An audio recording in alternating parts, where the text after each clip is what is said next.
Oh, we're live. Yeah, now we're live. Hey, everybody. Welcome to the Growing of Fishes podcast, 187. This week we have fish shit on our show. Thanks a lot for joining us. Hey, Steve. Thanks for Yeah, all having right. us. Thanks for Sound having foxy. us. Sorry about the echo there. Always forget to turn that off. They're awesome growers from the East Coast. They've been doing it quite a long time, both aquaponics and soil, using the awesomeness of aquaculture byproduct. So yeah, it's going to be a really good episode. We've had these guys have been quite requested by quite a few people, and we're going to have a really good time. We were kind of having a good time getting to know each other before the show, and sorry for the strange time, but we thought we'd try to get it on here when we could. So thanks for joining us. Thanks for having us, man. Super excited to be here. Glad to be chatting with you today. So we have Tom and Dave. So, So tell us about Fire away. So tell us about your company and what you guys do. All right, so I'll give you the brief rundown. So about I don't know, David and I met through a mutual friend probably about about 10 or 12 years ago. One of David's former students. David was a high school biology and chemistry teacher, one of my best friends, who had muscular dystrophy, who I ultimately got my license to cultivate for in Rhode Island back in 2007. David was his high school chemistry and biology teacher. We all came together through our love of Comic-Con and horror conventions. And when Kyle passed away, David approached me. He had a aquaponics thing going, and wanted to get into cannabis. Kind of teed me up one day, and he, as you said, alluded to. Was using the wonders of aquaponics in his grow in a greenhouse in the ground. And I came in one day, and he had a row of plants this tall and a row of plants this tall. And at that time, I had probably about a decade of indoor growing experience. And I said, "Geez, Dave, what gives?" He said, "Well, I'll tell you. I'm using what we called then was, we didn't really have a name, but he said, I call it fish shit." And I said, "Well, Dave, fish shit was named in 2014. Yeah, so that's right. Dave had the name before I had it. At that time, so he came up with, but yeah. But go ahead, keep going. Sorry. No, yeah. So before this, the long story short, I had been cultivating for a while. I had built a bunch of relationships with different hydroponic stores around Rhode Island and Southern Mass. Because I was building rooms, helping people build rooms early on. And when the time came to launch the product, we took the product to those folks, and our ratios are off. We were almost direct application at that point, and we went through a number of revisions, and now as you see the product on the shelf now as it sits, we're delivering the wonder of aquaponics to folks for their potted plants and raised beds and no-till and all of that. So it's been a pretty wild journey. So tell us more about the product. What's in it, and how did you guys come up with it as far as a sellable product? Dave, you want to go from there? Yeah, sure. So in the early days, it was mostly direct, right into the plants from the tank system, more like an aquaponic system. I wasn't doing I was doing lettuce as true aquaponics. The cannabis was grown in the dirt, but as Tom and I started working together, we began to develop it a little bit better, make it more marketable.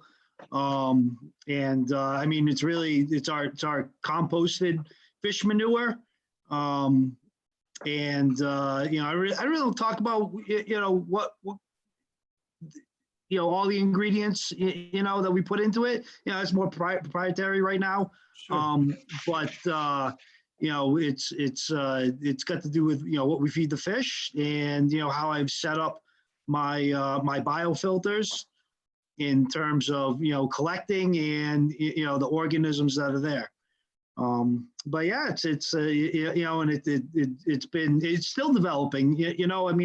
We're still we've only been really going at this on the market for this is our third year. 3 years, yeah. I think every day is a new experience for us. I think I fashion us, or we fashion ourselves as a company, as probably the most robust beneficial bacteria out there. And as you know, Steve, There's a wide variety, thousands of different species of beneficial bacteria in there. So it's a growing experience for us, no pun intended.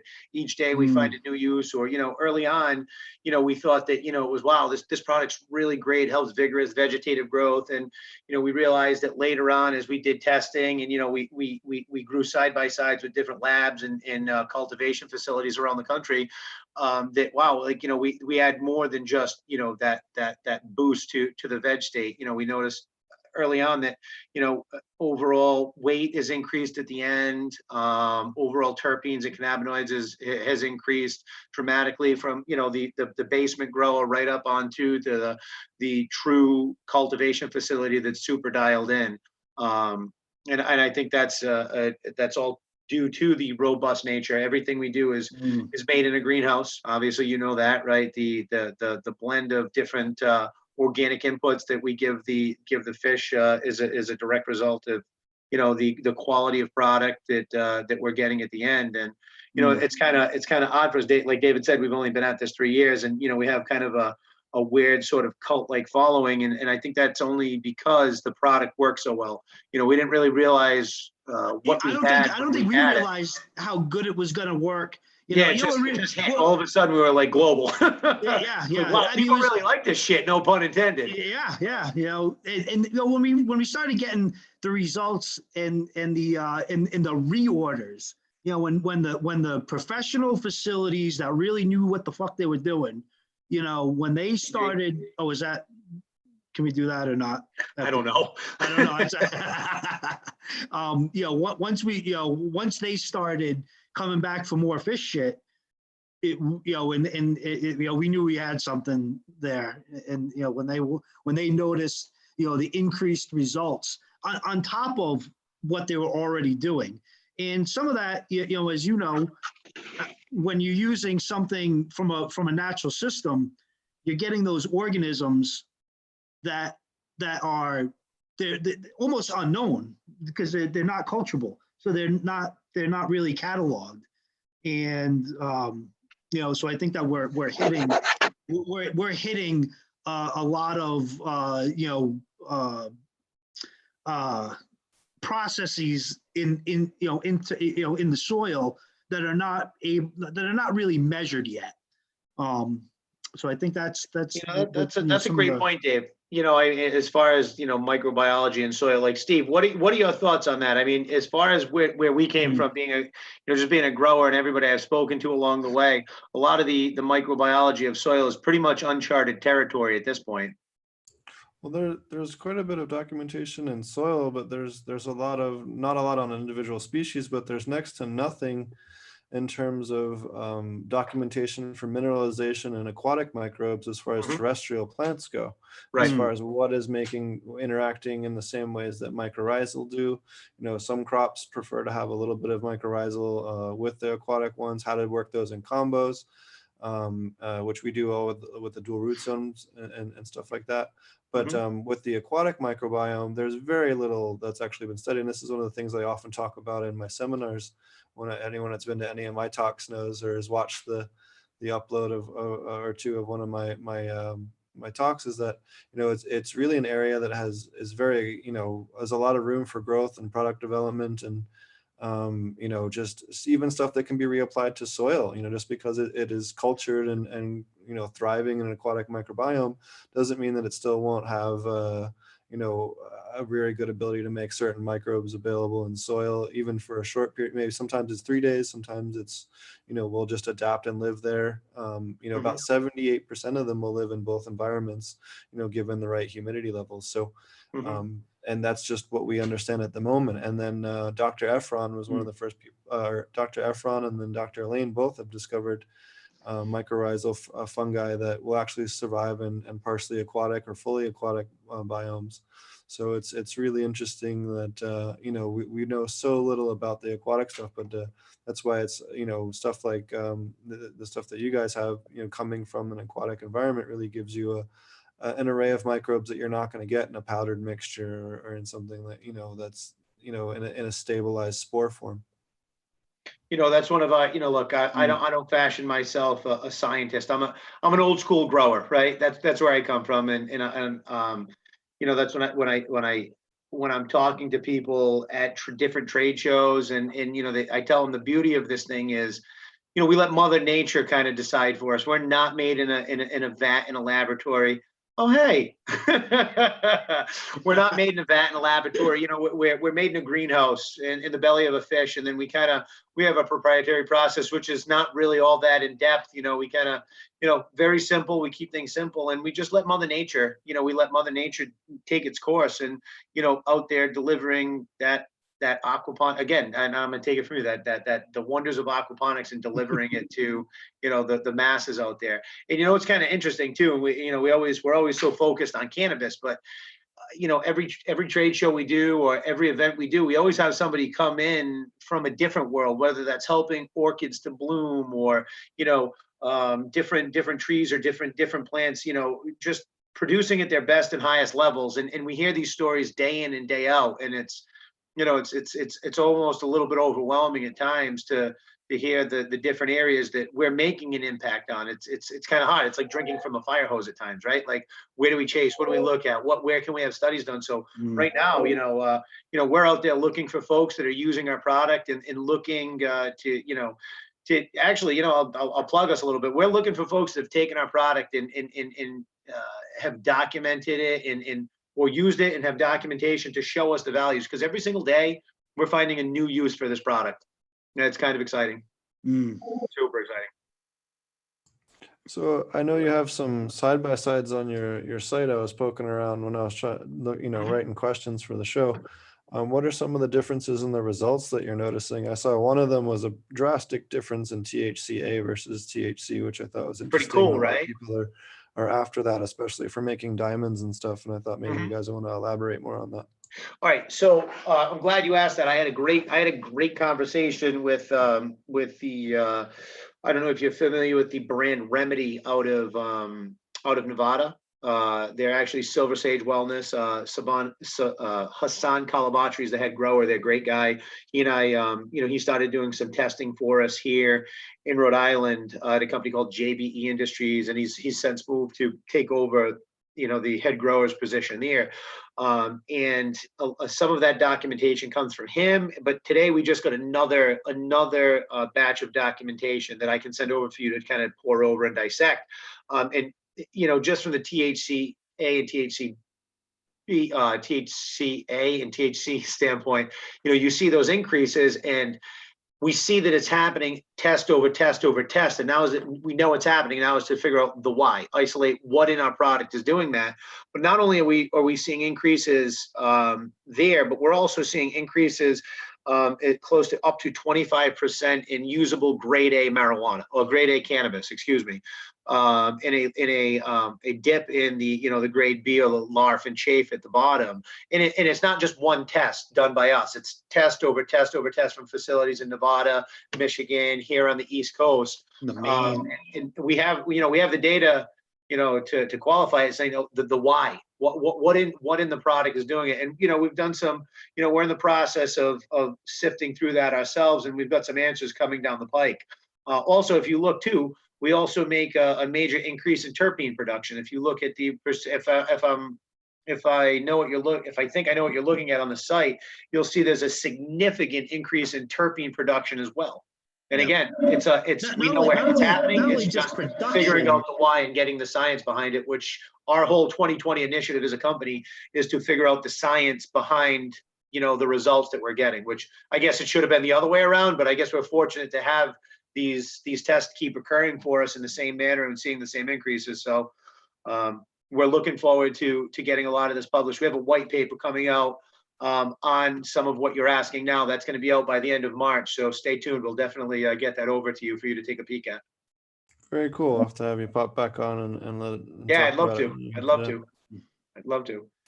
Yeah, that's really cool, especially with the aquatic food web is so little research and so much information out there, so little information out there. It really kind of is the next area that really needs to be fleshed out, especially in regards to agriculture. There's that, look at all the different microbes, mammoth pea and your guys' stuff, and there's all different types of aquatic microbes now that are coming out onto the market for terrestrial use. So it really is a burgeoning area, and especially if there's any kids or teenagers or college kids listening right now, it's a great area of research that you could definitely discover some cool stuff and make a name for yourself. So Absolutely. definitely. And, you said, as from a cannabis grower standpoint, you mentioned a couple other folks, in the space. If you're not using fish yet, you should be using a microbe, right? So if you don't like my product, I encourage you use a microbe product, right? Like, it's going to help you grow. It definitely is. They're all great folks out there, and it's a great time to be in the space. It really is exciting. Every day we learn something new, which is kind of cool. Oh yeah. So tell us about your aquaponics facility. What kind of aquaponics are you using to grow, and then what kind of fish do you have? I'm gonna leave that up to David. We're using, we use tilapia, and just, recirculating aquaculture system. I try to keep it simple.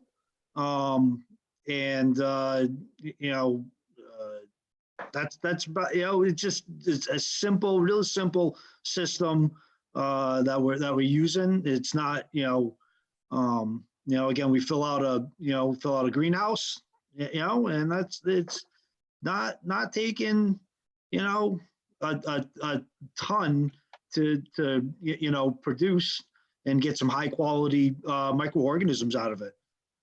And again, I apologize for being a little vague, but I am. This is our business. I'm not here to tell everybody else how to go. It's a closed book. Right. No, it's fine.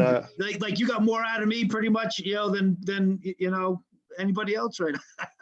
Oh no, it was fine. I just wasn't sure if you're doing DWC or media beds, or if you don't want to answer that question. That's fine. Yeah. No, I'm not. Dave, I think he's not asking you to divulge our corporate secrets. I think he's looking to talk about how you got into aquaponics, what you were doing before. Yeah, sure.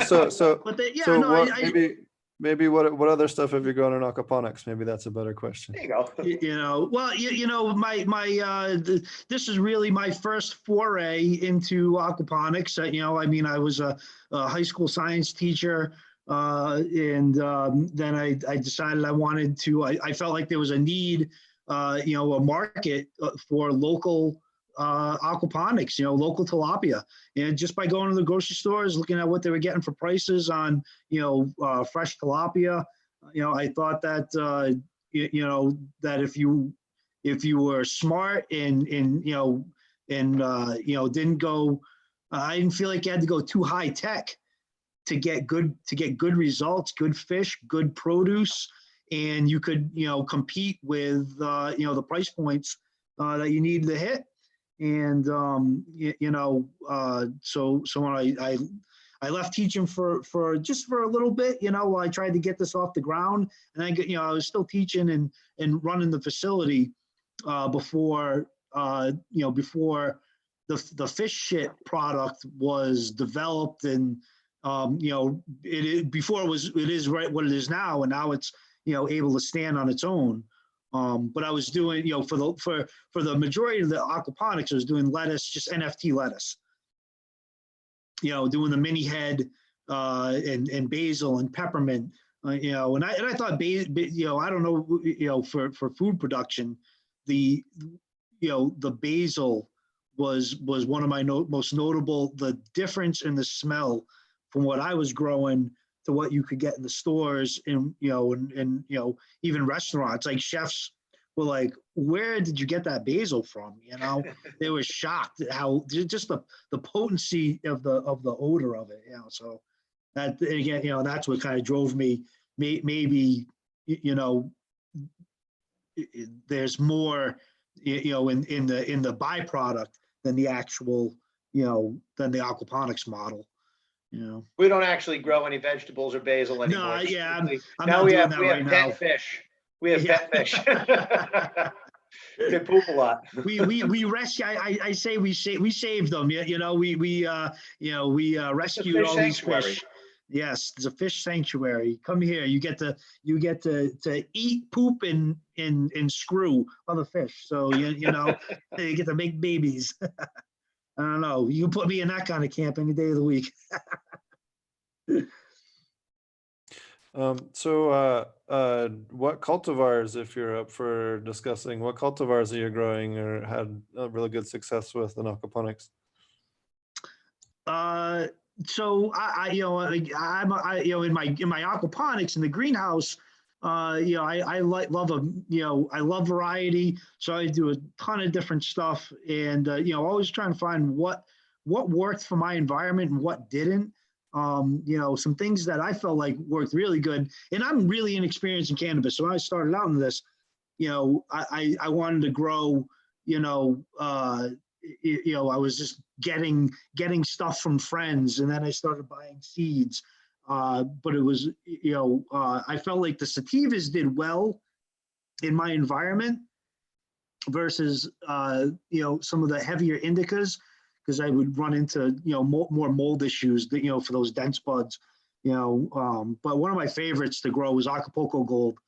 And I just had to grow it because no stems, no seeds that you don't need. Acapulco Gold is badass. That. So I had to grow Acapulco Gold, and it did awesome. Like I would have plants that had powdery mildew touching my Acapulco Golds, and they didn't have powdery mildew. And I think that's I don't know if that's something other people observe, was that pests and disease were not only strain specific, but strain specific to that particular environment. Which I found really interesting. But so that was my favorite to grow.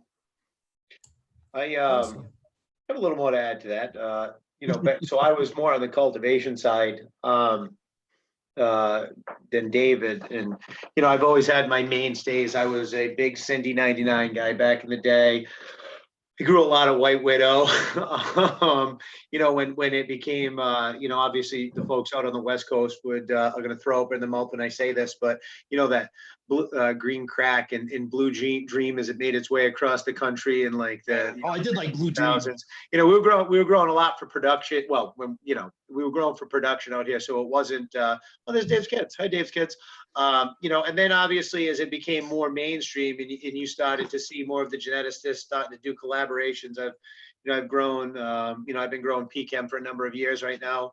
And that's a pretty East Coast strain. I do a lot of my testing with that. Right now I'm pretty partial to Mosca Seeds Genetics. I've been working with Rick for a number of years. And I play around with his genetics quite a bit. Just for fun, but I have my go-to strains that if I'm going to test fish shit with a different nutrient line, I'm going to do it on PChem or Cindy 99. And I know that's it's a little bit older, but it's what I know. And if I can sense changes, I can see changes, I can feel changes. So when I'm introducing something new or making observations on a nutrient line mixed with the product, that's what I run with. But I'm a big fan of growing the chem strains or anything with chem in it. Obviously, it's near and dear to the heart coming out of New England. Yeah, and that's good advice too for people that are just starting off. Pick one or two strains if you haven't grown before, and just get to know those. Grow 3, 4, or 5 times.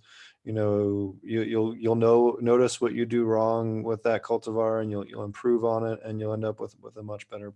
Yeah, I used to tell people this. I had a hydroponics shop for a little while, a number of years ago, and I would tell people like, look, just when you think the strain, the season's going to change, the water's going to change, there's so many different factors that you don't account for, right? And if you don't know that strain inside and out, become an expert at one strain before you start changing things and tinkering, right? Like really master it. And then I don't do that. I just would, Yeah. I mean, we don't let Dave anywhere near cannabis. We just keep it at the farm. Just make food, Dave. I can't pick just one strain. I do the testing, It's too much fun. I want to have them all, Yeah, he's a tinkerer. Where I'm more of I like all my factors stable. Hey, who joined us? I just realized we have AP Meds. Hi, how are you? I'm good. How are you? I'm well, man. What's your name? My name is Marty. Hi, Marty. Pleasure to meet you. I take it you're with AP Meds?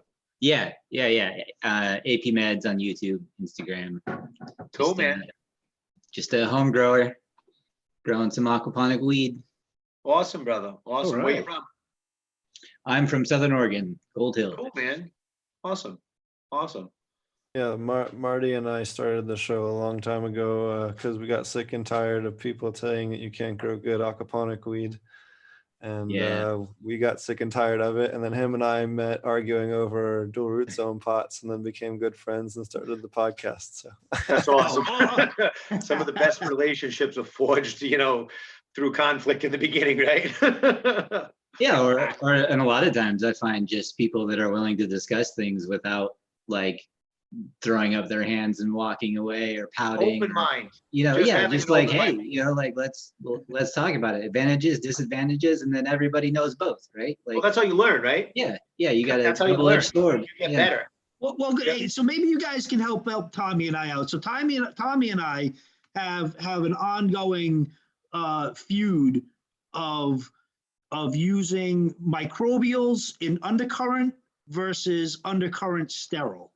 So it's not a feud. It's not a feud. And look, let me weigh in on that. Let me weigh in on that. All right. I do. All right. So I ran undercurrent for a number of years. So I've grown in all sorts of mediums. What I would say for the new undercurrent grower in any environment, I would say go with the sterile environment because it's like a race car, right? You add something in there and you don't know how to control it. You're elite. You don't know what you're doing. So yes, we do go back and forth about this, and I go both sides. Like, it all depends. I have to weigh the expertise level or the level of expertise of the people I'm talking to, whether they're running a sterile environment versus running like something like hypochlorous, like a UC Roots or one of the other products out there making their own product, right? Some people have a sterile environment and some people don't. So what are your thoughts on that, Dave or Steve? Oh, sure. So first off, you should run microbes. One, you can run lower nutrient levels if you're running microbes because they're going to deliver it to the plant at a much more efficient rate. And two, if you balance your microbes properly, you're actually going to end up with a healthier immune system and higher terpene levels because you're going to stimulate the immune system of that plant. They're going to produce more terpenes to fend off fungal pathogens. If you get your silica up and you're dosing with labs, you're dosing with IMO, you're dosing with other good beneficial microbes, be it your guys' stuff or other stuff, just getting that good level of diversity that's going to take care of a lot of that, you're going to end up, making a much, much healthier plant. Sorry about the horn in the background. No, that's okay. And now I totally agree. But in that statement, there were a couple ifs, right? So David and I have this when we're at different trade shows or different events. You get folks that come in and they're in there 3 or 4 months. They've just spent X amount of thousands, hundreds of thousands of dollars on putting up an undercurrent system, and they don't know how to grow. And now they're going to introduce our microbes in there. They may not be changing their systems regularly. They may not be monitoring the things or addressing the ifs that you just threw out there. So they don't even really know how to grow. And they're taking, a Ferrari on the racetrack, and they don't even know how to drive a Camry, if that makes any sense, right? So the checks and balances aren't there. They're not doing the things they need to keep those ifs in control. The only thing I would say is I've seen plenty of people crash Camrys. You're right. That's the other part of it. You learn the same whether you crash a Camry or you crash a Ferrari, you still crash. Right. And so, part of me, I totally get what you're saying, especially starting from complete scratch, like when you have nothing. Like now, I have so many different aquaponic systems with media that it's so easy to jumpstart a new one with already healthy bacteria.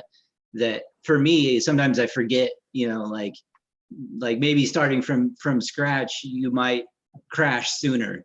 But for me, you just learn sooner. That's my aspect to it. Like, you're still going to learn. Like, they might have a problem in the beginning. They'll learn something from it and get better the next time. So kind of like learning to dribble a basketball. The sooner you dribble it off your foot, then the faster you're going to learn to not do that. So for me, I would say also go with microbials just because that's what I want to learn with. I don't want to start sterile and baby step in. I'm a jump in the pool kind of guy. Like I don't stick my toe in to see how cold it is first. And maybe that's a bad idea. I don't know. But on another note, you probably shouldn't spend hundreds of thousands of dollars before you know how to grow. And that's what we're talking about here, too, right? We're talking about guys that come in and, they're staking their future on an undercurrent system where they're just putting up massive systems and they don't really know the variables that they need to control. So, I mean, look, in some of these guys, it's just, they don't know the basics. So that said, take that whole component out of it, take the whole microbial component out of it for a very, very new undercurrent grower. Now, I grew with this shit in an undercurrent for years, but that's to say we go back to that whole I would disagree.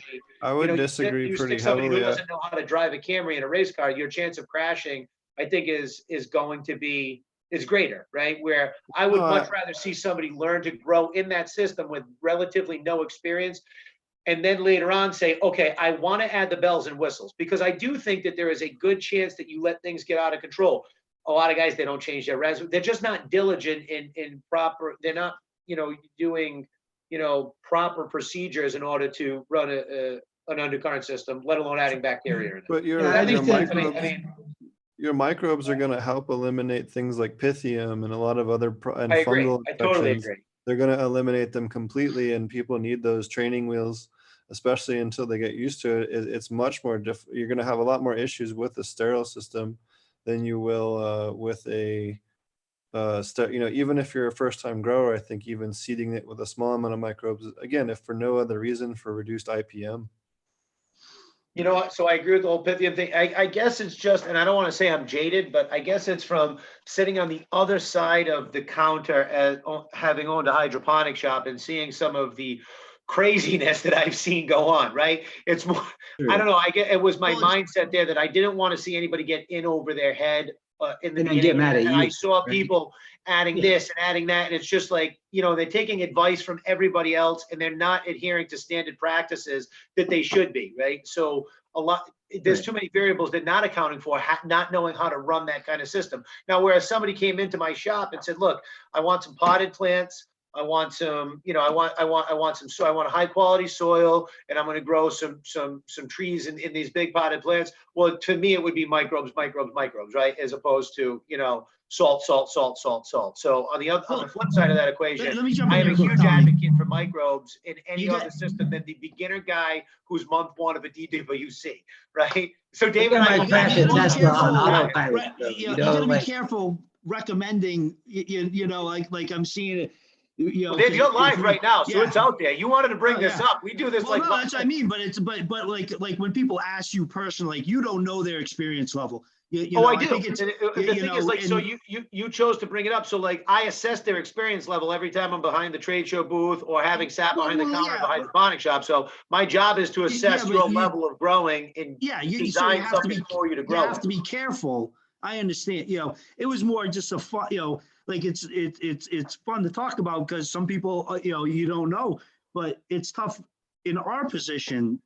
If we recommend something and it crashes their system, we're like, but so it puts us in a tough spot, especially, with like that's you have, because you've been there, and so it's hard. It's hard, like if somebody doesn't know how to make sure that they're in balance when they use the microbes, they could be in trouble. But I would say, like, starting out, I would have to say start with a small system with microbes and learn how to grow and then scale up. If that's like the guy that's already dropped $100,000 on his undercurrent system is in trouble regardless. Like, that's kind of the way I look at it. Yeah, I agree. That motherfucker's crashing into something and losing somebody's money. Some insurance company is about to get fucked by this guy. I think that's all there is to it. This one grow in Oklahoma was out this year. They spent $2.5 million there and didn't know they needed to switch the plants to 12-12 to flower them. Wait, that's not the first time I've heard that. I, as a matter of fact, not the second or the third in Oklahoma specifically, where people don't, before you know it, they've got plants that are 6, 7 feet tall, and they're like, geez, where are my buds? We never did that to corn. What the fuck? Oh yeah, no, I got called out to this place. This guy's kid called me because he got into an argument with his dad about it, and his dad was like this ace tomato grower. So he just converted his greenhouse, and the plants were like hitting the glass at the top of the greenhouse, like growing up against the roof. And he was like, "Where the hook is my bud?" Oh no! Listen, I That's funny. as recently as last month, I was in Oklahoma, and I've seen plants growing up around lights. The lights are at the top of where top of the mark, and you've got plants growing around. I'm like, well, you probably veg those a little bit too long, huh, boys? Shit out of those plants. Time to sell some clones, boys. Time to sell some clones. Oof. Hopefully they don't have PM on them down there. Yeah. Well, Subtorio was the one I saw the most in Oklahoma last year for sure. Which we were talking about before the show. Yeah, there's a lot of everything going around down there in a year. There's definitely a lot of pests and critters everywhere. Hey, have you guys thought about recommending using a like a raw milk solution as a foliar spray? Have you guys heard about that? I've done it. Not raw milk, so we use labs. So we'll ferment we'll introduce like kefir to milk. We've talked about this before on the show. I actually have some videos on my YouTube channel about it, but order some kefir off of Amazon and it'll cost you $8 to $14. Get a couple of different ones so that you got a nice diversity. And then throw them all in a 5-gallon bucket with 4 gallons of milk. If you do 5 gallons, it'll push the lid off. They'll only do 4. And then you can brew a big batch of it. It'll take, the first batch sometimes can take it depends on temperature. If it's warmer, 3 days. If it's colder, sometimes it can take 7 to 10 days if it's cool, depending on where you're keeping it. But try to get it above 75 degrees. It'll go a lot faster. With a lid, Home Depot bucket with a lid, nice and clean. And then you'll have 5 gallons of labs, and then we use it at either a 1 to 600 for if I think something's funky with the system, if I think maybe it has E. coli in it, or maybe something's wrong, because Lactobacillus loves to eat pathogens, including E. coli. So you can actually use it to clean a system. Sometimes people get aquaponic systems that will test for soil E. coli that's not actually pathogenic, but it will cause them to fail for, say, an organic inspection or organic audit. You can actually use Lactobacillus for eliminating that from the system, especially aquaponic systems. It can be a great way to just guarantee health, especially if you're doing lettuce and leafy greens where you do have that off chance of transferring stuff. It can be a great way to kind of cover your ass food pathogen wise, and take care of that way with a probiotic rather than some other form. But with the kefir based, you get a much wider range of vitamin B complex, which is helps with improving plant growth speed as well. So it's really good stuff for both dumping in your system. Kentucky State University did a study and they found that it caused plant growth on average to increase by 18% and fish growth to increase by 15% on average. So it will also make your fish grow faster. You can pour it right in the fish tank and it doesn't hurt them at all. The kefir? Or the kefir solution. So what you do is you make the labs and you strain the cheese off. You can feed the cheese to the fish as fish food. They like to eat it. It doesn't hurt them at all. And when you say labs, it'll have a liquid whey in the middle. That's a clearer. It separates the fat and everything. So it'll have this clearer whey, and then you strain the whey off, and then you use the whey and you mix that with water.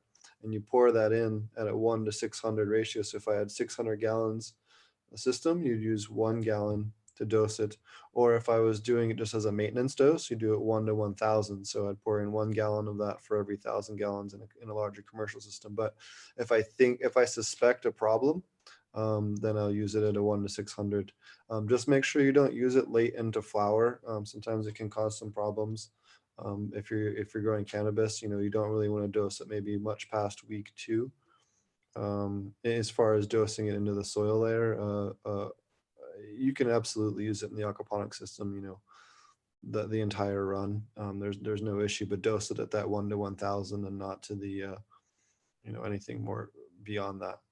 What kind of issues are you seeing when you use it late in cannabis, and how late is too late? We've had some, we've had some nutrient issues really late into flower, and it can cause a couple of other things. I'd have to break out my stuff, and it's No, that's okay. almost midnight, and I've had a couple to drink, so I don't remember off the top of my head, but I remember it does cause some problems. There's some other documentation to it as well in soil with it causing issues. Nothing major, just it's, you know, when you're trying to go for perfection, it can screw you up a little bit. But Yeah. it's a great way, especially if you end up with pythium or root rot or fungal issues in the system. It can be a great way to eliminate those in the root zone. You know, if you end up with septoria, doing a combination of Bacillus complex, Bacillus subtilis, Bacillus pumilus, Bacillus enthiolensis, and all the others that you can get in kind of like a combo pack. Recharge is a good Yeah, I was source just gonna say, that sounds like a very similar to recharge. Yep, Scotty's a good friend of mine. I was one of their first guests on their show, actually, back episode 41 or 42. Anyways, back when they used to record out of a grow tent in Gilmore. That's funny.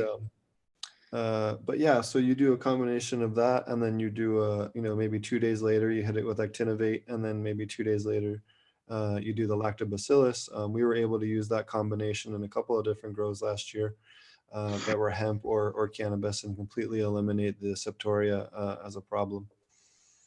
So Awesome. again, using those as a combination and just getting those beneficials in there can really, you know, work great. Even in NFT systems, we've used lactobacillus and NFT to eliminate pythium and clean the tubes that were, you know, hard plumbed in place. It can be a great way to flush them in between runs if you're doing lettuce as well, to eliminate that root fungal issue.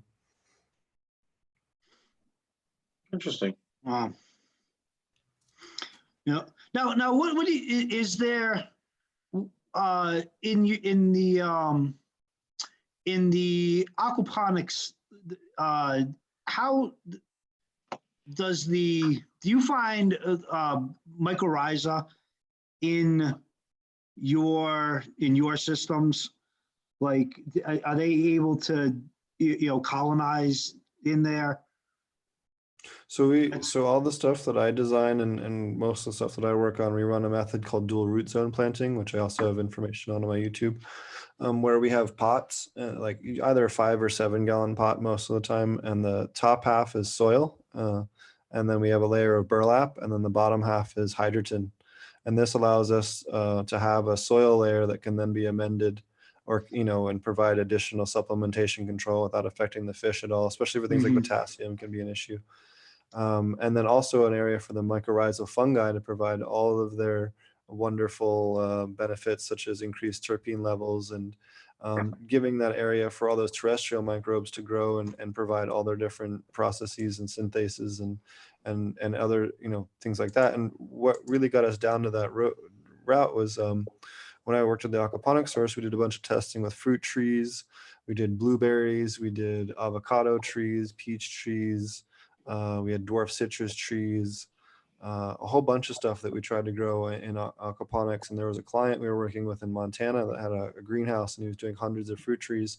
And we came up with that. And what we realized was the woodier the crop, the more it seems to rely on mycorrhizal fungi to maintain proper production. It needs it for the lignin. So there's some kind of chemical process going on with the lignin and everything that seems to really benefit from the mycorrhizae. And then also allowed us to grow things like osha root. Osha root is a very, very peculiar and high dollar herbal plant that's almost exclusively wild harvested.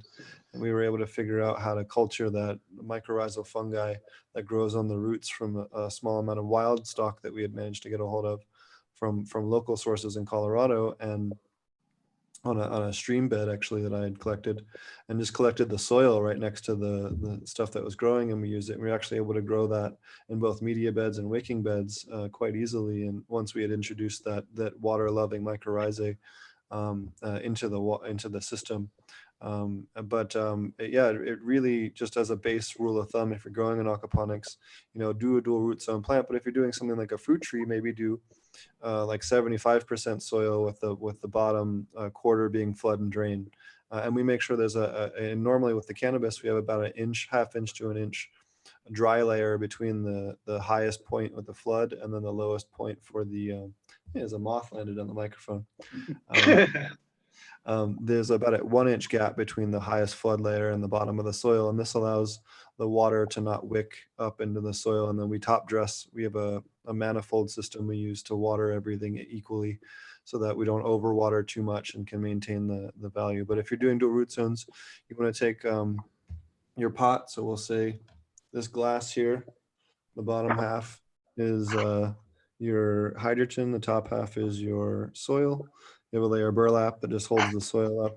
You're going to take your first one, you're going to water in, we'll say it's 4 8-ounce glasses of water. So we'll say it's 32 ounces of water.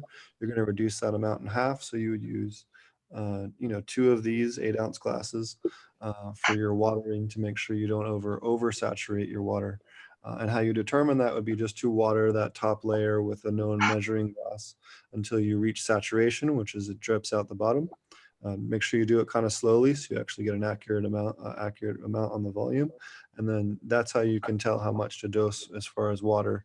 If you're going to dose by hand or if you're doing it mechanically, you can set your manifolds up to dose, that amount with your watering system. I'd love to see that live or in person. Yeah, that sounds pretty intense. Pretty cool. Root zone. Yeah. It gives us a lot of control. We can adjust the soil microbes. We can adjust the aquatic microbes. It gives us a place for beneficial things. Like we don't really deal with a lot of root pests because we have a layer for the beneficial mites and beneficial nematodes to live in the upper part of the root zone, and just kind of provides us with a wider range, both the aquatic and terrestrial microbiomes, to stimulate the plant's immune system. And we get some ludicrously high terpene levels because of it. I bet you do. Yeah. That's cool. That's really cool. Where are you guys doing that? There's a whole bunch of places. Even Green Relief Incorporated, the biggest company in North America, they do that Canada, with right? GWC beds. There's a bunch of guys in California that grow that way. There's people in Colorado. There's people all over the country that are doing that. And then also there's a group in Jamaica that grows that way. Guys up in Alberta.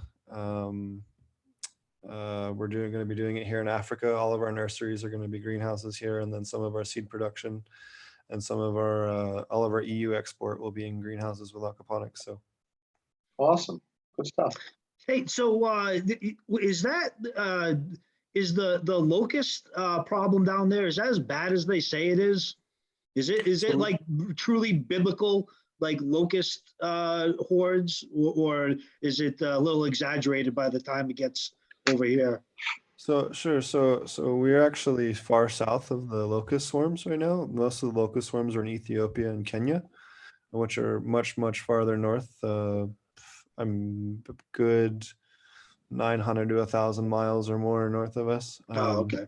So they're quite far away. But yeah, they've pretty much decimated the crops in Kenya this year. It's one of the worst years they've ever had. And what happens is the soil temperature is super important for their hatching. And with global warming, the soil temperature is in that range much more often now. So they need about 35 degrees during the daytime Celsius to or higher to swarm at a certain time of year. And this time of year, for whatever reason, the areas that normally are kind of balanced out are just much hotter than normal. So they're really seeing that bloom take off, and they're spraying and spraying and spraying, but they don't seem to be able to get ahead of it. So, but yeah, thankfully it's nowhere near where we are. So that's like, I'm like, yeah, do locusts like cannabis so they can get stoned? Oh, they definitely do. One of the other things that was interesting out here is we have like football sized land snails that we have to keep off the plants as well. So Really? something I haven't dealt with before. Oh yeah, giant African land snails. They're huge. Oh, that's crazy. I get the little ones, but that must be cool. Yeah, and then we're working on a hemp grow up in the north of the country. We're gonna have to deal with hippos and lions and hyenas and all the fun stuff, like real shit that'll kill you. So that's gonna be. That's interesting. A hippo ransacked my greenhouse. Oh yeah. Well, you let the hippo ransack the greenhouse, so you're gonna pick a fight with him. Yeah, No, you probably they say the hippo is probably the most dangerous animal on the continent, right? Like they account Oh for yeah, more here deaths than most animals there. No, that and the buffalo or the Cape buffalo. Zimbabwe, they're actually most countries in Africa, they're number one, but in Zimbabwe, it's actually the crocodiles that get the most, and then the second in the country is lions, and then hippos are third, and then fourth is elephants because Zimbabwe is I think the highest population of elephants of any country in Africa. It's like 165,000 elephants. I didn't realize there was that many of them. Wow. Wow. Yeah, the way they talk about it, they're like almost extinct. You know, that's a lot. Yeah, they travel between Botswana and Mozambique, and we're right in the middle. Wow. So yeah. it's So pretty you're cool. telling me that people get attacked by lions? Is that like? Oh yeah, actually, there's a up by Victoria Falls. There's a place that's like right next to the reserve, and they had what was it, like 12 attacks in the last 8 months or something like that. So Well, once in a while, as we encroach in on their area, right? I yeah. mean, If you ever want to watch something cool, read up about the man eaters of Tsavo. Up in Kenya, there was a British company that tried to build a train line through Kenya for export out to the coast, and they brought in like 3 or 400 workers from India, and the lions I think ended up killing 137 workers before they brought in the hunter from England. And finally, this is the movie Ghost in the Darkness they made out, Yep. correct? Yeah, but that actually happened, but that wasn't in Zimbabwe, but it was north of there. But Probably. yeah, the lions can, once they learn to feed on them, especially if they're injured, they don't normally pick on people. Like you can go to mana pools and they'll like walk through your camp in the evening or whatever, and it's pretty trippy. But Yeah, I would imagine. yeah, but as long as you're in your tent, they don't really fuck with anybody. So, but if you're ever Well, I'll leave in that up to you, Zimbabwe, my friend. mana pools is the place to go if you want to see if you want to go camp and have like, you know, hyenas hanging out right outside the fireplace light, just, you know, 30 feet away from you while you're sitting And eating now dinner. Maniples, that's in Zimbabwe? Yep, it's Okay. in the northern part of the country. All right. But Well, it's good to know. so what other challenges or things have you guys had to overcome with your aquaponic stuff? Maybe some Well, things you learned along as the far way. as the product or as far as the aquaponics? So I'll speak to the product. Capping was was one of our major problems. But yeah, as far as 6 aquaponics, caps later, we have a cap. yeah, keeping the fish warm, you know, just keeping them warm, and making, you know, and making sure there's such a slim margin of error in the, you know, trying to, you know, raise a tropical fish in the Northeast when you know it's you know, -10 out, you know, and your heater breaks, you know. Like if that was the most stressful part, is, you know, and it still is, you know, you got to be on top of it. You can't have, you can't, you know, there's very little margin of error, you know, between this December and March. You know, Thanksgiving covered in poop before Thanksgiving dinner when Dave was in Maine. That was a good one.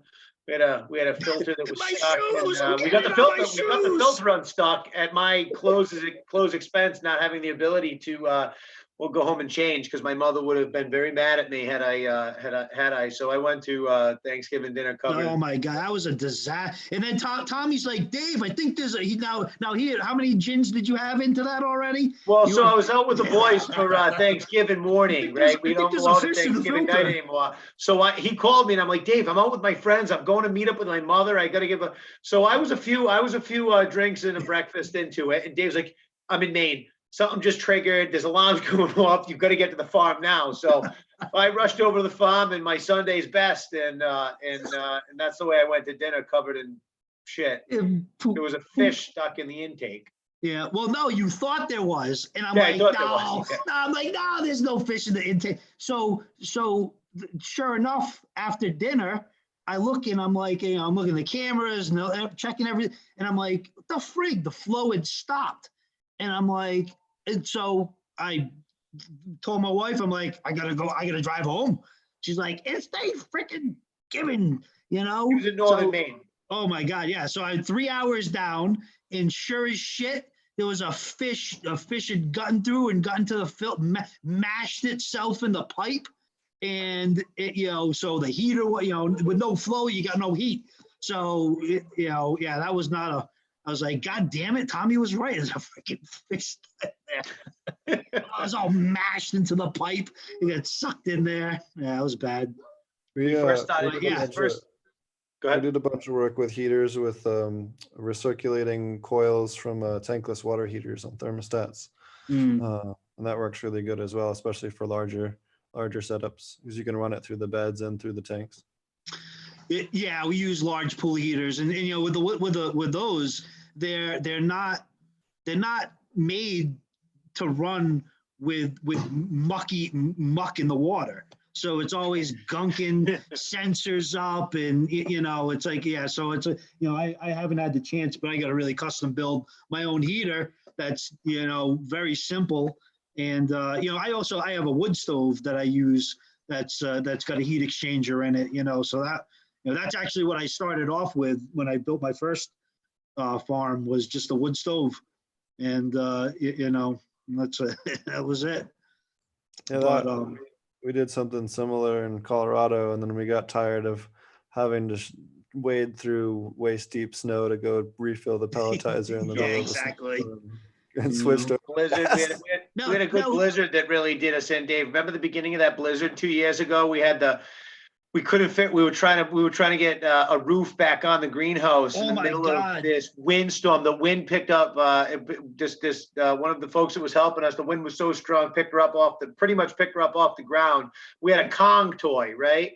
And we're tying a rope through the Kong, and we're throwing it over to the greenhouse to try and get the roof back on the greenhouse. The plastic cover ripped Typical off. Maurice, like it was just. It was 60 mile an hour wind. That was 60 mile an hour wind. So you're holding the top of the greenhouse, and I'm like for 200 pounds, and I'm like, Jesus Christ, Dave. So we're holding each other down. Someone's throwing the Kong. It was great. We got a lot of fun experience. We could definitely run a comedy skit about some of us. That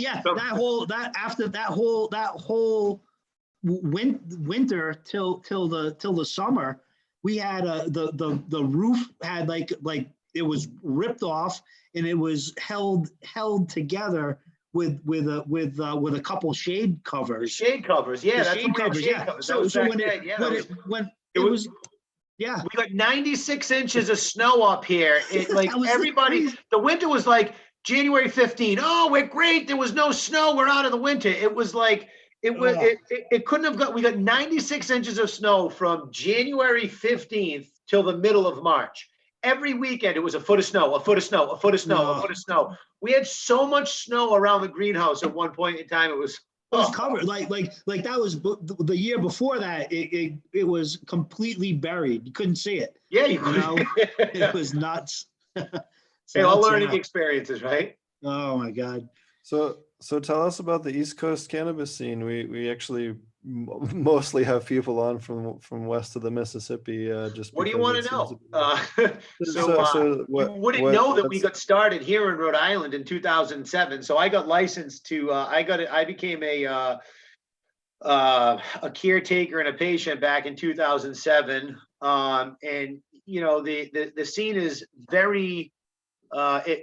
I don't know, Rhode Island, you would think that we would be a lot more, farther along down the line, but obviously you guys know how legislation goes from state to state, and, the cat and mouse game, and we've never really gotten out of our own way. Then you take Massachusetts, Massachusetts kind of learned from our mistakes, all while Maine has done a great job. Maine is doing a real good job up there. They've got a lot of really mature facilities that are a number of years in. They have not gotten bogged down in the legislation and the bureaucratic BS that has gone down in here in Rhode Island. Not I think as many people have their hands out. What's that? Yeah, too many of the politicians have their hand out, but I'll say, you know, obviously we've got a good culture out there from Western Mass, like that Amherst crew kind of really pioneered things for us a long time ago, and they very much remained underground. But you know, now that now that we're you know, our heads are above the sand here, there's a lot of good growing going on. There's a lot of quality folks putting a lot of quality, you know, product out, and you know, we're finally starting to see a lot of these cultivation / dispensaries come online in Massachusetts. And I travel, I'm all around the country, and I got to say it, not because I'm from here, but you know, the guys and gals here are doing a fantastic job of bringing quality, clean products, you know, to the public. What are some of the more common strains you're seeing grown? You know, the different. I mean, look, I mean, I can go through all of the, you know, favorite strains from the best breeders that are super popular on Instagram right now. Just run of the mill. You got your cakes. Yeah, you know, I haven't been to a dispensary to see what they're selling lately. What's that? I haven't. Have you been to I haven't been in a dispensary lately to see what they're selling. I very rarely get into the front ends, but from the back ends, you know, you've got your mainstays, right? You've got you know, you got your folks that have brought stuff from out west, and you know, some of the older genetics that you would just see typically. You know, you got a lot of chems, you got a lot of perps, mixture of both, and then you got critical. What was you used to run, the Critical Kush? Oh yeah, I ran Critical Kush years and years and years ago. You know, I see, you know, Mosca's doing a great job out here in the Northeast. You see a lot of their stuff. You see a lot of Cap stuff. You know, a lot of the Ethos brands you see. I see Memberberry. I see Memberberry quite a bit out here. And then you've got a lot of the folks here that are, you know, the amateur geneticists or geneticists that are mixing stuff, and stuff will get popular in little pockets around here. So, you know, you see a mixture of what's popular around the country, and then you know, with the big names, and then also some of the mom and pop stuff, folks doing their own stuff. So it's kind of cool. It's a mixture of different things here. Very cool. Yeah. Alrighty. Yep. Was there anything else you guys wanted to talk about? I don't want to keep you the whole day. No, I can't tell you how much we appreciate being on here, and we thank you, you know, for your time.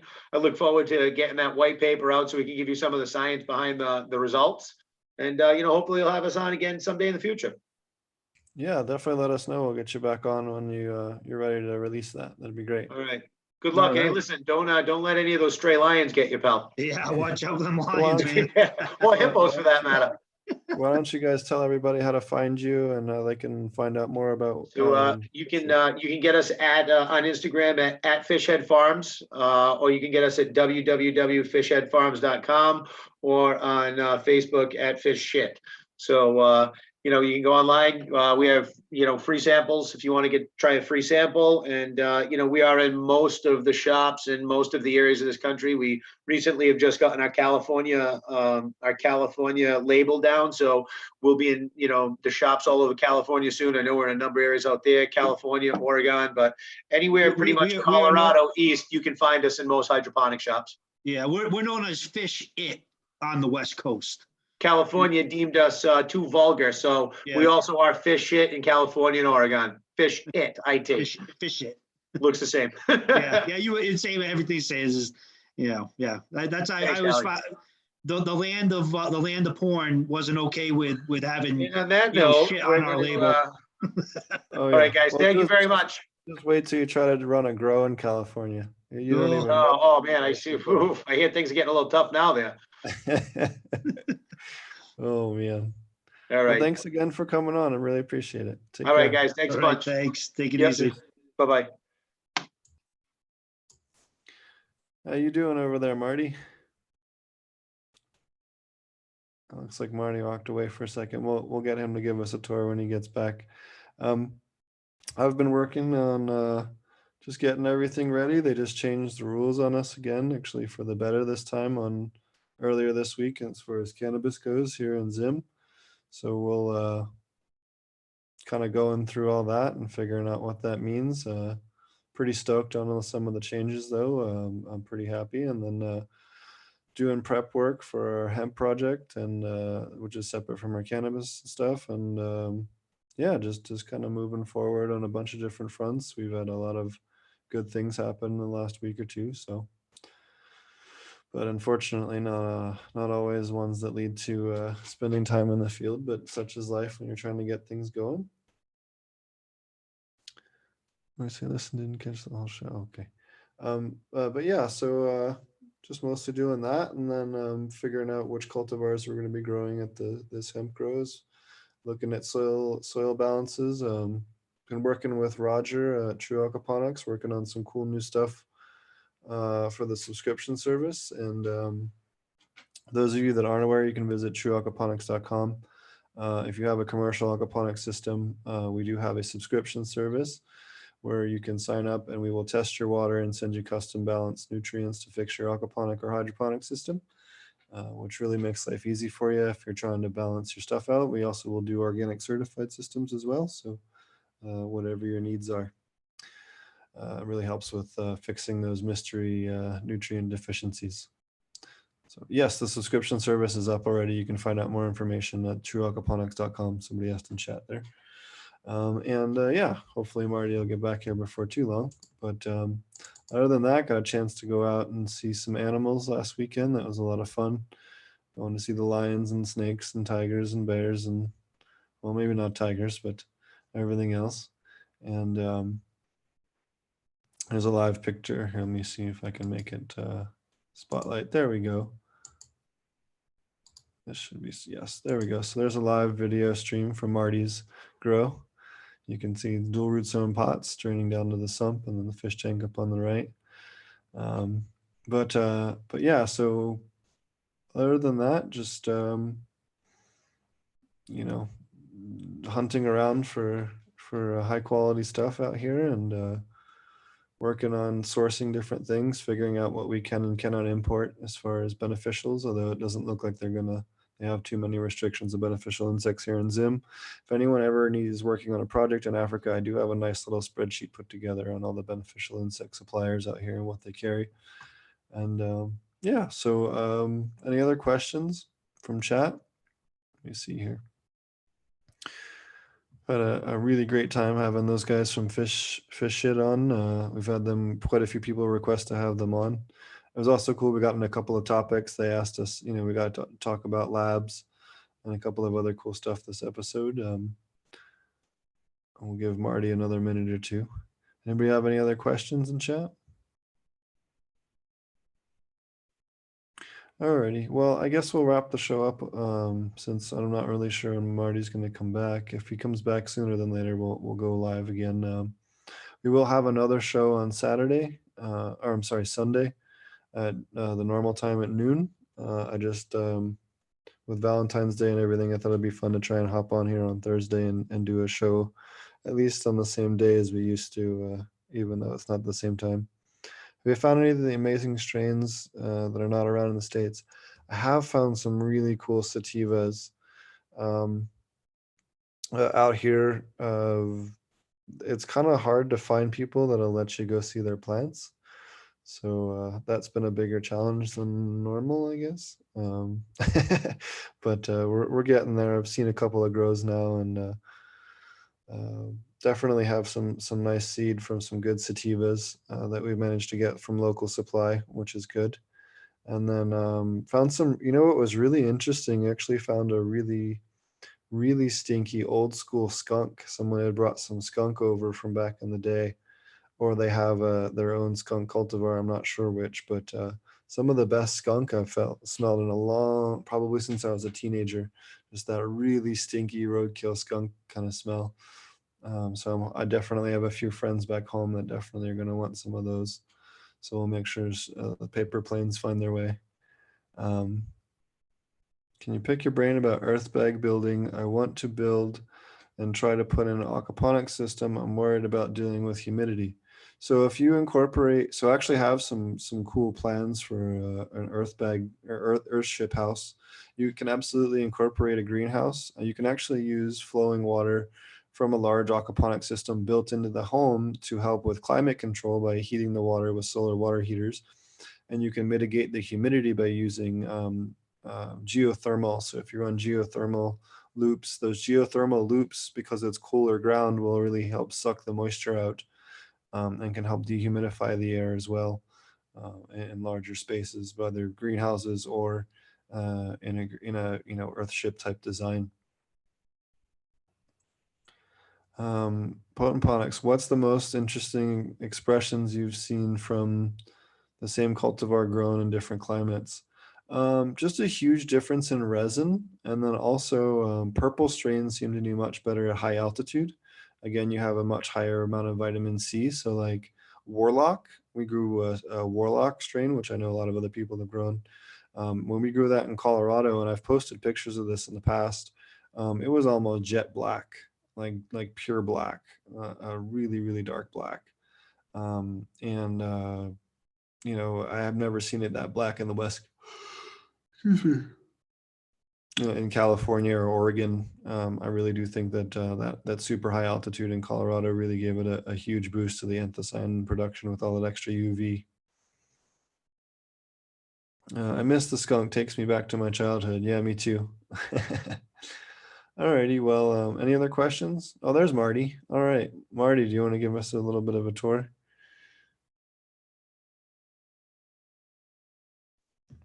I'll get Marty's attention here in a second.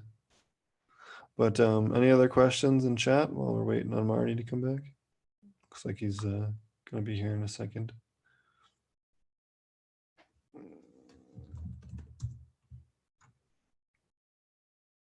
All right. Well, you can find out more about the earlier guest at fishheadfarms.com. You can find out Marty at AP Meds on YouTube, SoundCloud, iTunes.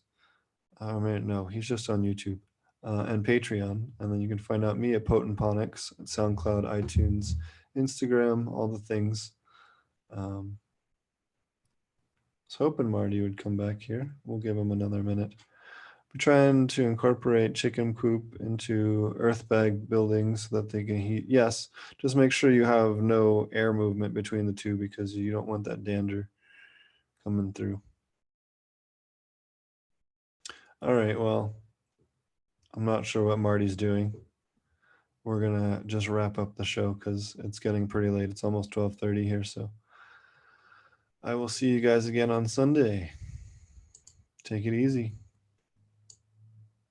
Oh, there's Marty. Hold on. We'll see if Marty comes back. He's just fucking with me now, I'm pretty sure. There he is. Marty, do you want to give us a tour or tell us what's up with your grow before we wrap up the show?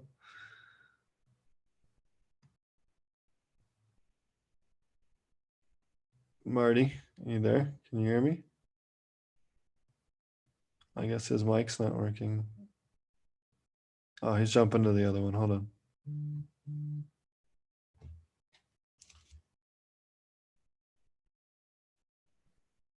Can you hear me now? Yes, I can. Oh, good. I can hear myself. That's not creepy at all. Do you want to give us a tour of your grow and tell us what's going on before we wrap up the show? Oh, sure. I just finished reloading everything in here. I had a couple of plants. I had about almost half of them had to be taken out for either underperforming or too many bugs for me to feel like treating or various reasons. So I cloned the shit out of the big ones, which I think I took somewhere around like, let's see, I think I've already done like 120, and there's another, probably 200 clones off of 1, 2, 3, 4, 5, 6 plants. More like 4 plants. Some of them didn't clone too hard. But anyway, so I got a bunch of those, and then these are all reloaded with cuts I took and cleaned up. So these were all dipped and ready to go. Still getting the pots set up here. These will be covered pretty soon. You can see I got some mosquito bits that I'm mixing in there. So everything's looking a lot better in here. Be a lot more balanced this way. Otherwise, the plants that I've replaced, by the time they grew back up, the other ones were already so big, it was getting tough to manage. So just had to make the executive decision And so now these are all relatively the same size. Only one big one you can see right over there. And then I have a couple different size pots that I'm trying out with all with the same cut. So we'll see how that goes. These will probably grow for another couple weeks, and then some point I'll top each one of them, start getting filled into the net.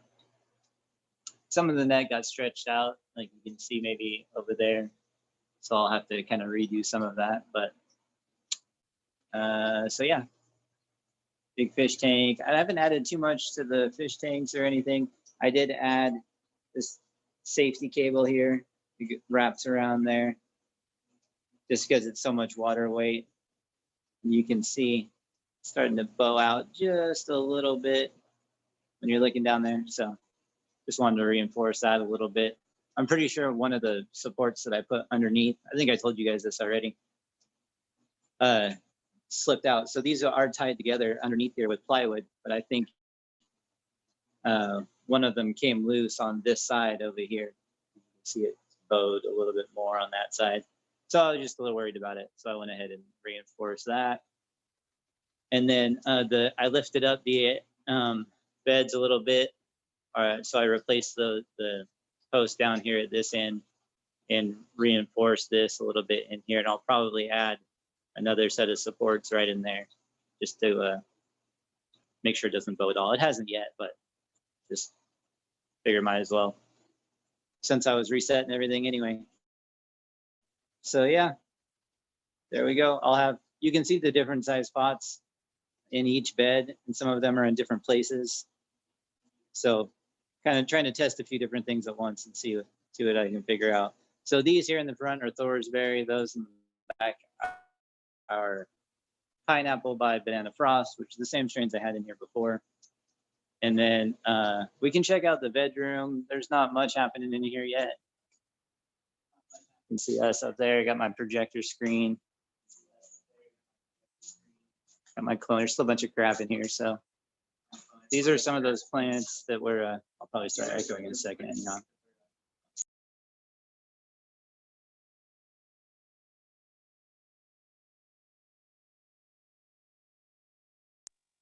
Okay. Sorry about that. All right. So here's another, this is another Thorsberry here that is going to be one of the new moms. These are a couple of, these plants were basically dead when I got them, and I've been kind of nursing them back to life. You can see this one's getting so top heavy now it's falling over. So these are all about to get cloned now that they're nice and clean. Oh, look, you got a little fly hanging out. What's up, buddy?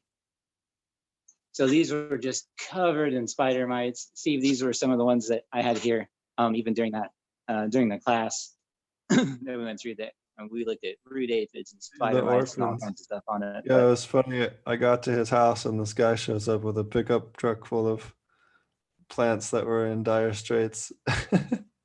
Yeah, he's like, please help. No, it wasn't all that bad, but they were pretty rough, and he was going out of town, so he wasn't going to have a way to really deal with them. And he knew that if he just left someone to water them while they were gone, that he would he would not be doing well by the time he got back. So he came over, and then I got to keep some of them, and he got to take some of them, so it worked out. There's another. This is one of the cleaner clones that I took.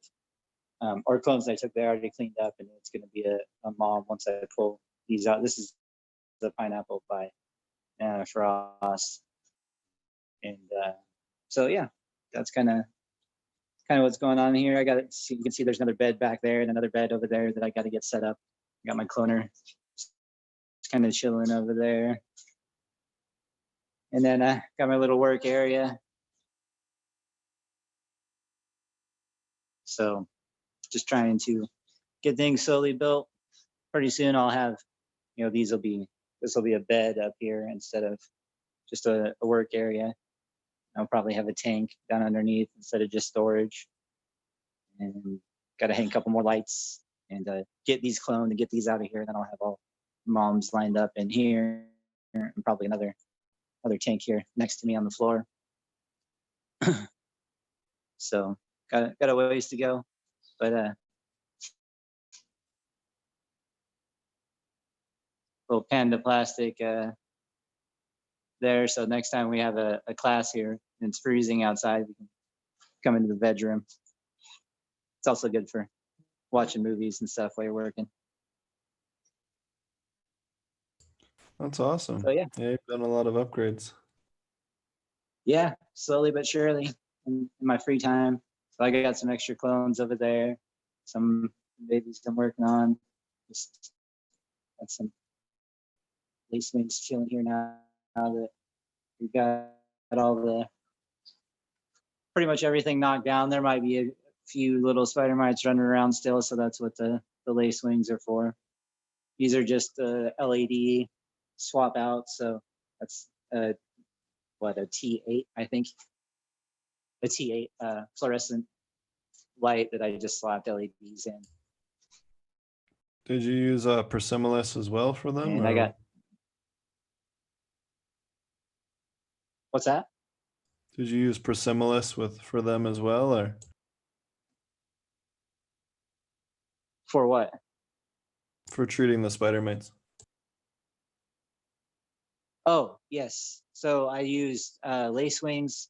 I did also use some direct spider mite predators, the triple threat, which included the, I forget which 3 they are now, but they're the Swarovskii and Californicus, or Swarovskii and Andersonii. Yeah, I'm not sure. Remember. So what I did, and actually I'm glad you mentioned that. I'm filming a series right now, essentially on how I save these plants from the brink of death. And I did screw up some of them. Some of them I treated a little too hard. Like you can even see here, there's little remnants there. So this is why it's important to test out what's going on with some of your sprays, because you can't cook them, especially like the enzyme-based spray that has citric acid in it, which is what I did here. So always make sure, and it's really easy. Like for instance, if I only spray these 2 right here and I don't spray the rest of the plant, oh, we got a spider in. I don't spray the rest of the plant, then I'm able to tell right away that that spray is what caused it. So just make sure that, like, even when you're doing it a lot, make sure that you do a test batch. Don't spray all your plants at the same time, because everybody fucks up sometimes. So yeah, these I basically sprayed them, cut them all down, and I have a series I'm going to put on my Patreon channel, which is basically just how I save these plants at different stages. So you can see this is the first one that I did. This one over here is the second one that I did. This last one right here that you can see is just starting to get reestablished is the last one I did. So just kind of go through those, and that'll be up on my Patreon channel. So if you've got some genetics that you really want to save, which in this case, this plant here is Snowman. This one here in the middle is Sunset Sherbert. And this one here on the left is Wi-Fi or Whitefire OG. And they were all proven cuts of each one of those strains and popular. So he really wanted to keep them. They've done really well for him in his outdoor last year. So it was worth it for him to put the work in to save it. So yeah, that'll be fun. I also need to get all this freed up because I got some new beans coming in from a little friend of the podcast we haven't seen in a little while, but he's working on this new Kush cross that he wanted to. I was looking for some indica stuff just to run in my outdoor this year. And so I hit up Mr. Green Jeans. He was nice enough to let me in on a little project he's been working on. I think he said it's an F2 or an F3. I'll have to look it up. It's supposed to be here today. So I need to make some room in here, cut some clones, get them going. There's actually a couple of these first 2 already over there in the cloner. Like you can see that really short one right over there on the side. And then these 2 right in the middle are some of the other clones. So if I can get those rooted and restarted into new moms, and I'll be able to just cut all the clones on these and just keep whatever I get, pull these out, put the new moms in, and then they will all look like this. So these are all dual root zone pots. Got them in there. I still have some fungus gnats I'm dealing with, so that's the other reason that I still am keeping some pretty heavy beneficials getting released in here. I don't worry about spraying for fungus gnats too much, pretty much just the spider mites, and I haven't had any issues with those in a few days. So obviously that was after probably 2 solid weeks of just like cutting clones, knocking stuff back.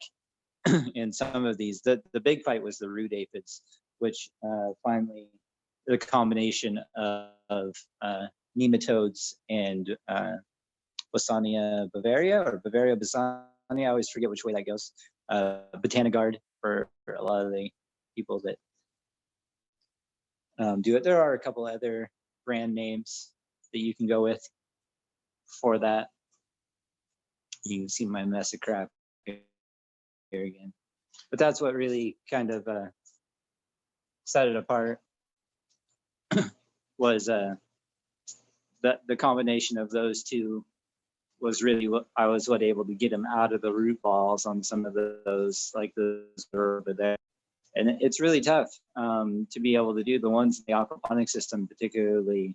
It was hard to get in there. I think because you know maybe a little more air in the dual root zone pots would allow them to get it out of that part without being treated. So what I ended up doing was actually making a like a bucket load of solution, whether it was the Botanigard or the beneficial nematodes, and I would do a dunk and just the whole root ball would come out of the pot, dunk it in there, let it soak for about 30 seconds, drop it back into a new pot. And then after doing that with each one of them, I was finally able to take care of that. So that's where we are now. Pretty soon, this, I got some storage crap hanging out in here too. You can see there's some paint, this old bed and crap over here, but slowly but surely getting this all turned into just nothing but grow room on both sides. So pretty exciting. Cool. Why don't you tell everybody how to find you? So I am AP Meds on YouTube and on Instagram and on Patreon. So whatever medium you guys choose to consume, you can look me up. Or in the Aquaponic Cannabis Growers group on Facebook, which Steve and I started a while ago.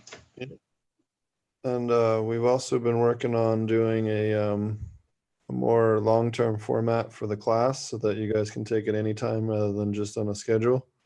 So we've been working on recording that and getting that in the works, so that'll be available in a couple of months.